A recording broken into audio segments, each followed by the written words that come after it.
Café de la Bourse vous présente une valeur sous-cotée du moment, c'est-à-dire qui s'échange en bourse en dessous de sa valeur intrinsèque. Retrouvez la présentation complète de la société, de son secteur, son actualité et l'étude de ses derniers rapports financiers ainsi que la marche à suivre pour investir. Nos analyses de sociétés cotées sont à horizon moyen-long terme, le moyen terme est considéré comme allant de 3 mois à 2 ans et le long terme entre 2 et 5 ans. Nous retenons ces horizons pour l'atteinte de nos objectifs et de cours au sein de notre stratégie value car cela laisse du temps aux titres sous-cotés de se revaloriser. Le 8 novembre, nous vous avions proposé l'analyse de la société Intu Property. Le 6 décembre, une offre d'achat sur Intu Property a été émise par la société Amerson. Café de la Bourse vous propose l'analyse de cette société afin de vous indiquer ses fondamentaux. Analyse de l'action boursière Amerson. ISIN GB 0004065016 HMSO. Date d'analyse 15 décembre 2017. Normes comptables IFRS. Place de cotation les London Stock Exchange. Nombre de salariés 565. Secteur commercial. Récite www. Amerson.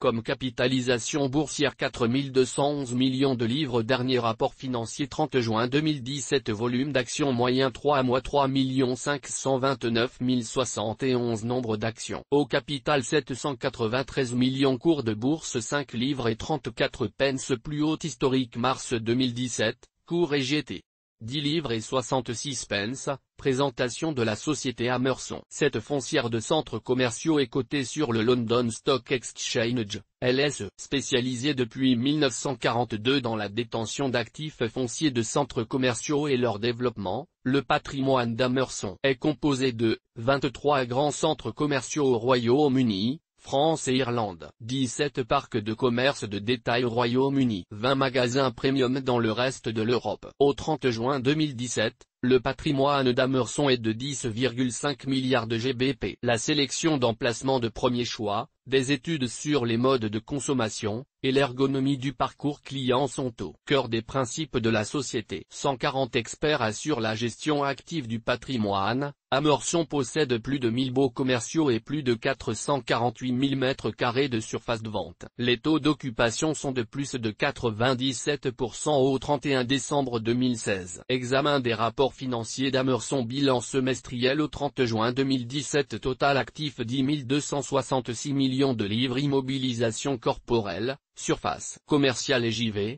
8 875 millions de livres. Immobilisation corporelle retraité 7 988 millions de livres. Trésorerie 67 millions de livres. Créances 100 millions de livres. Créances retraitées 80 millions de livres. Autres actifs 1223 millions de livres. Total passif 4 180 millions de livres. Dette long terme 3 790 millions de livres. Capitaux propres 6 002 millions de livres. Valeur d'actifs net tangible 5 178 millions de livres. Ratio d'endettement, total dette valeur d'actifs net tangible, 3 795 178 égale 0,73. Ratio d'endettement sur capitaux propres 3 790 6002 égale 0,63. Nous appliquons une marge de sécurité d'estimation moindre de 10% sur les actifs immobiliers de surface commerciale par rapport aux valeurs inscrites au bilan. Nous appliquons un taux éventuel de créances irrécouvrables à hauteur de 20% des créances clients. Compte de résultat.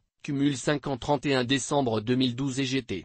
31 décembre 2016, chiffre d'affaires 1312 millions de livres, 262 millions de livres an, marge opérationnelle 2727 M livres sterling 545 millions de livres an, marge opérationnelle retraité 2727, 211,2 égale 2515,8 millions de livres, 503 millions de livres an, bénéfice 2219 millions de livres, 444 millions de livres /an, bénéfice retraité 2219, 211,2 égale 20007, livres sterling 8M, 401 millions de livres an. Nous constatons au compte de résultat des revalorisations d'actifs que nous considérons comme des éléments exceptionnels n'ayant pas d'influence sur la performance économique de la société. 2015, moins 258,6 millions de livres 2016, 47,4 millions de livres total, moins 211,2 millions de livres dividendes entre 2012 et 2016,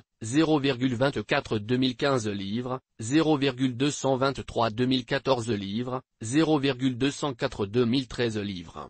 0,191 2012 livres, 0, livres sterling 177 moyenne, 0, livres sterling 207 soit 3,88% par an de rendement du dividende moyen 5 ans au cours actuel de 5 livres et 34 pence. Les dividendes sont payés 2 fois par an, en avril et octobre. Notre avis sur l'action Amerson. Analyse de l'action et objectif de cours. Amerson présente une valeur d'actif net tangible par action de 6 livres et 53 pence, une marge opérationnelle moyenne 5 ans par action de 0, livres sterling 634 et des bénéfices moyens 5 ans par action de 0, livres sterling 505. Pour un cours actuel de 5 livres et 34 pence nous avons une décote sur valeur d'actif net tangible de 22,28%, une rentabilité opérationnelle de 11,87% par action, des bénéfices de 9,46% par action, un taux d'endettement de 73% de sa valeur d'actif net tangible, et de 63% des capitaux propres. Objectif ciblé. Valeur d'actif net tangible plus 2 ans de bénéfices égale 6,53 plus 1,10 égale 7 livres et 63 pence, soit un potentiel de 42,88% au cours actuel de 5 livres et 34 pence. On notera un ratio d'endettement sur valeur d'actif net tangible convenable à 73%.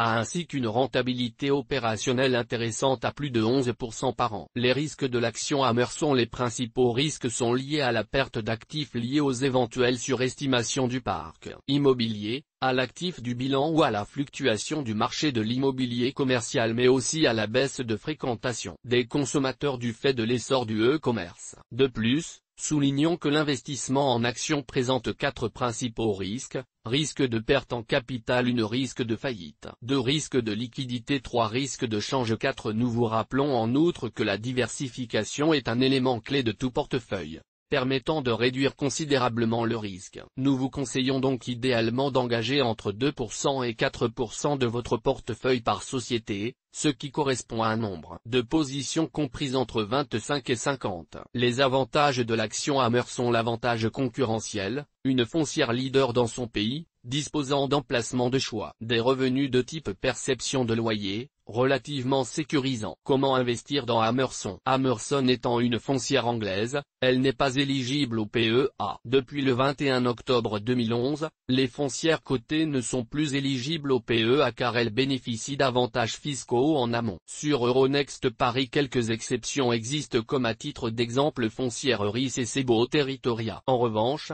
vous pouvez acquérir des titres d'Amerson via un compte titre. Toutes nos informations sont, par nature, génériques. Elles ne tiennent pas compte de votre situation personnelle et ne constituent en aucune façon des recommandations personnalisées en vue de la réalisation de transactions et ne peuvent être assimilées à une prestation de conseil en investissement financier, ni à une incitation quelconque à acheter ou vendre des instruments financiers. Le lecteur est seul responsable de l'utilisation de l'information fournie, sans qu'aucun recours contre la société éditrice de Café de la Bourse, comme ne soit possible.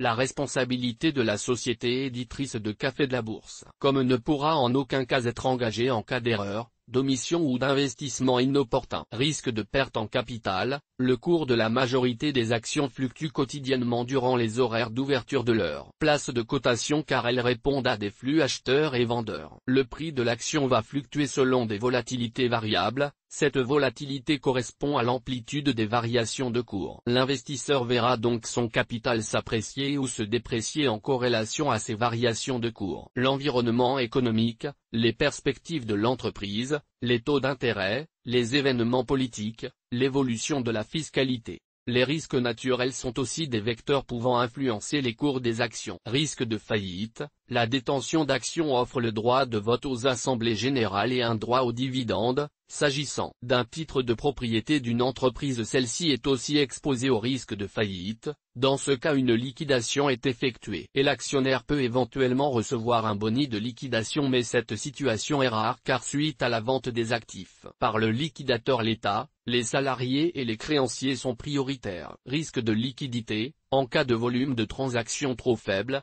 l'investisseur peut être confronté à une impossibilité totale ou partielle de vendre ses actions. Il devra alors soit patienter soit réduire son cours de vente. Ce risque est surtout présent sur des sociétés ayant des faibles capitalisations boursières. Risque de change: si l'investisseur dispose d'actions libellées dans des devises différentes à celles de son compte titres, il s'expose au risque de change pouvant lui être favorable ou défavorable.